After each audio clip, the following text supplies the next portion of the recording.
Hello and welcome to the African Descendants Forum. My name's Lisa Brooks and today I'm joined by Serena Johnson and Sophie Simpson, co-founders of the award-winning youth-led social enterprise Conscious Youth.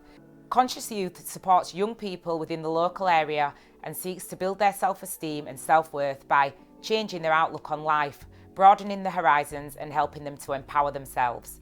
According to Democracy Kirklees, there have been a number of knife crime incidents in some wards, specifically South Kirklees, that have received significant media interest linked to urban street gangs.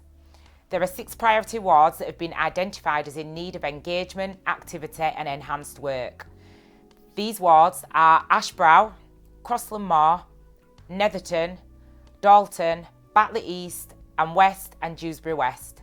Given the level of violence that has occurred within Kirklees amongst a small minority of young people, an organisation such as Conscious Youth is most definitely needed.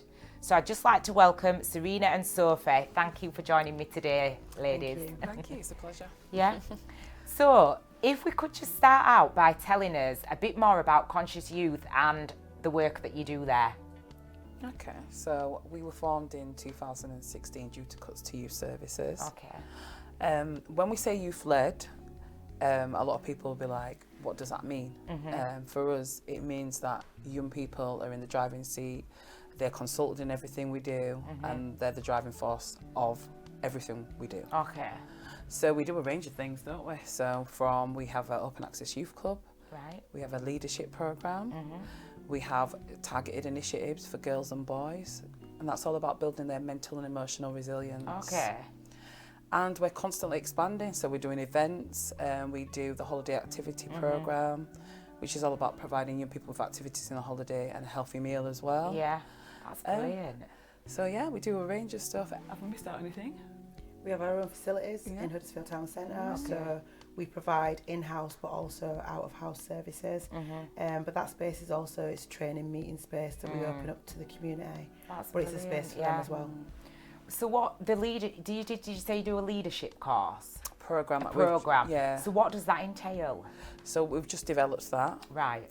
And we'll be looking to deliver that in the new year. Oh, brilliant. And Sophie did a lot of work on that, developing that. Yeah, so it's accredited by the ILM. Okay. So what it does, it gives them a step into leadership. So what we find is a lot of the young people that we work with, they don't come from the background where they will have the experience or the opportunities to understand what leadership really means. So what it does is it opens their minds to looking at emotional intelligence, what it means to be a leader, whether it's coaching, mentoring, and we look at different aspects that you need as a skill set to have. But then what we also do is offer them opportunities to have work experience with different businesses. And building their own network, because obviously we all know your network is your net worth. Well, yeah, 100%. Yeah. That's really good. So I believe that you've recently won an award. So I'm just going to look at it now. So it's the National Diversity Awards. So do you want to tell us how you managed to win that? Oh gosh. Well, we got nominated. So we found out about the nomination a few months ago. And then people had to vote for us. Okay. So we put it out to talk about the work that we do. Right. Put it out there. We got shortlisted for finalists. And we went up against different organisations up and down the country. There was 8 of us on the day that were finalists, and we were the chosen one for the organisation. Wow. Do you know who nominated you? Yeah, I do actually. It was Darryl Laycock, so he runs an organisation in Manchester. Right. Yes, I've heard of him. Yeah. So he does some great work there. So he nominated for this award, and just because of the work that we do, and because the range of young people that we work with. So it isn't that we are just targeted just working with young black young people. We work with a different range. Yeah. So that's why we are. Oh, well done and congratulations. Thank you. We didn't think we were going to win at all. I did see it and I thought, wow, amazing. But so what impact has working with young people in the community had so far, and how do you measure that impact? I think with a lot of the work that we do, it's a lot of qualitative work, and sometimes it's difficult to measure because with the young people that we work with, it's a journey. Yeah. And sometimes you really don't know the impact your work has done until they get to a certain age. Yeah, I understand. Or you know, circumstance in their life where those skills that they've learned and that knowledge comes into play. But for us, we see it every day. We're seeing the impact in terms of their confidence, their self-esteem. You know, we have young people coming to us with, you know, that wouldn't normally join a group or they're very isolated. Yeah. And they're coming along, they're participating and they're going on to our other pathways. So what we try and do is try and engage them in one project or initiative, build up their confidence so they're able to participate in other things and open them up to new opportunities as well. Yeah, no, that's really good. But what I would say is what we get to see is, so we're in this will be our 7th year, end of our 7th year this year. And if we look at the young people we started with and the journey that they've had so far, it's incredible. Wow. You know, we look back at them and the proudness that we have of seeing them become barristers, break down all the boundaries and self-limiting beliefs they had of themselves. Like, they're like, I can never do that, my parents didn't do that. And we now see them in owning their own homes, and they've got really good jobs or they're working towards it. And then we've got ones that have just had children and they're like, we are mothers or fathers now, and these are the principles we want in our children. This is where we're going, and it's just seeing where they started and where they are now is that proud feeling to say, you know what, you can be the best version of yourself, and they're living the life they love. Yeah, I bet it's so rewarding. It is. I bet I can imagine. I can imagine. And there's a prime example. We did a social action project up in Deaton, Riddens Road. They had a park there. The local authority had taken out the park at the time, and a lot of the young people said that was something that they wanted to kind of do something about. At first they were like, oh, but we can't do anything because they're too young, but we said, oh yeah, as a collective you've got so much power. We worked with those young people on a campaign. You know, we taught them how to pitch, you know. They were doing fundraising, they were doing a whole heap of things and we raised £90,000. Wow. And they brought their part back to that community. But the highlight of that was the day we went to the park to have a look at the finished you know, thing. And the young people ran up to us and they said, we did it. Oh, that is so sweet. For us, it's that we. Yeah, that's quite emotional, and isn't it? That's very powerful. Yeah, very. That's, you know, wow. Yeah. That's. I didn't realise that you were doing, you know, you had so many avenues into the work that you were doing. It's outstanding. It really is. What would you say have been the positives about running Conscious Youth? Gosh, do you know what? We have, as mothers ourselves, we now have a huge, many more children that we can love and class as our own. I think for me, I walk into town, I'll be in different areas, and all I'll get is, hey, miss, or hi, Soph, or hi, auntie. And it's knowing that you're their positive person, you're their role model. And it's nice that they will look at us as, what can we do next? And they will come and say, you know what, I'm struggling with this. And we will support them to find their answers. And I feel for us being able to be there and support them in this world that is really crazy right now, and just let them know that actually you've got somebody. That to me is what's definitely, because there's a lot of young people out there that need that little support network. They need somebody to be able to go to. Like you said, the world right now, it's crazy. It's crazy, but and I'd say it's the relationships, like Sophie said. It's those relationships, but the wider relationships that we make through our work. So with parents, guardians, partners as well, our partner organisations, businesses in the community. It's the whole network, and it's been open.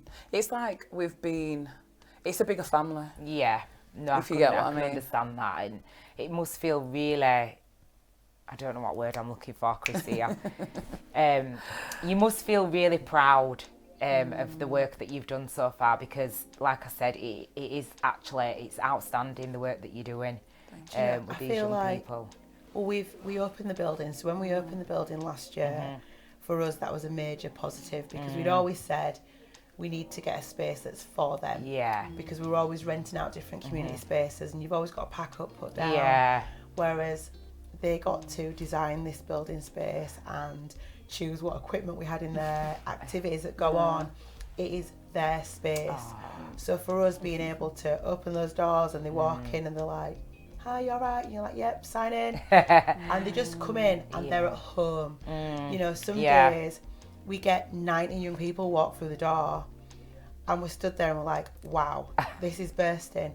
But they all get on and they all respect each other. Yeah, and that's it's the friendships. What we see is, we see young people from different areas coming together, and there's no trouble. There's just love and respect. See, and that's it. it. Sorry to interrupt. See, that was when obviously I'd heard you'd opened the hub. That was one of my concerns. I was thinking, I hope, you know, there's not young people coming from different areas and starting trouble, but the fact that there's young people in there from different areas, that is just, you know, you're making a change there to their attitudes and, you know, the way they see things. And it's not about postcodes. It's not about, you know, we should all, you know, stick together. So that's... And I think as well, there's limited places for young people to go. And they know when they walk through the door that this is their safe space, but they also know there's not many other places they can go to. So if they spoil it won't be here any longer. Yeah, that's very true.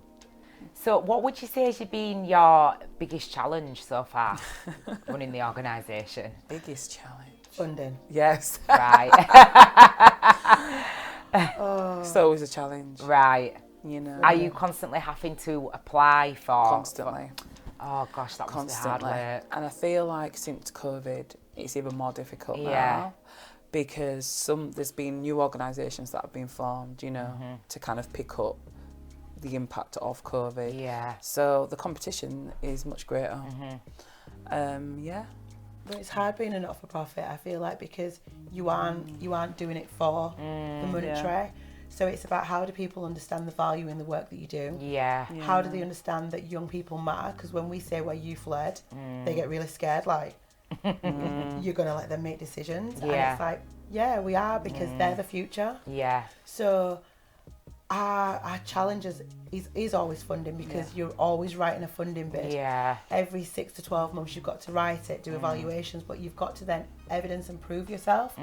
So it's about, how do you showcase the work that you do alongside doing the doing. So that would be probably one of the hardest things. I can imagine that's hard work and a bit stressful as well for you. It is, and I feel like the work that we do, one of our key things that we're talking about now is burnout. And it's about, how do we continuously give our all to these young people, but then also remember that we matter too. So it's a challenge, isn't it? Definitely. I think another great challenge for us over the years has been probably earlier this year or last year? We lost one of our young people. It's been a year now, hasn't it? No, it'll be a year. It's shortly, Just before Christmas. Another one past the recent one. One of our young people to suicide we lost. Oh my gosh. And we've been working with that young person for a long time, since they were secondary school. Secondary school. They were our Conscious Kids, weren't they? Part of Conscious Kids came up into Conscious Girls. That was a very difficult period for us. I can imagine. I guess in this line of work, you sometimes feel like you've failed young people, and it's difficult, because as much as you're there and you think you're supporting that young person, you really don't know. They're only with us for 2 hours of that week, or maybe 4 hours, because they're part of 2 initiatives, but you don't really know exactly what's going on. And I feel that period was very challenging for us, because there was a lot of reflection going on in terms of what we're doing, how we're doing it. But did we miss anything? Did we miss anything? But we've also got to be honest with ourselves that we can't save everyone. No, that's true. Sometimes as adults we've experienced a lot. We've been through traumas. There's all kinds of stuff in our past. And I think as a parent or guardian, you need to do that internal work. And I think that is significant in being able to support your children. 100%, because if you're going through your own emotions from the trauma you've suffered in childhood, it then gets passed down onto your child, and that's I think that's a lot of what's going on right now within the community. Self-reflection though is so hard, and not a lot of people do that. No. Being your own worst critic, it's hard, it's an emotional journey, but as parents we have to do that. We have to break down every single barrier we've got and be true to ourselves and say, actually, this happened to me, how do we change that? And if not, and I need support, where do I get support from for myself, emotionally, just to make change happen? From when you're showing your children that you're making change happen, that's true. They want difference. Definitely. Right then, ladies, it's been an absolute pleasure speaking with you both. Thank you so much for your time today, and I wish you both all the best for the future. Thank you so much for having us today. Thank you. It's been a pleasure speaking to you. Oh, you're welcome. It's been a pleasure speaking to you. And to our audience, if you want to know more about the African Descendants Forum and how to get involved, you can visit our website at www.kirkleeslocaltv.com/the ADF, or you can email us at theafricandescendantsforum@gmail.com. Thanks for joining us today on the African Descendants Forum. See you soon.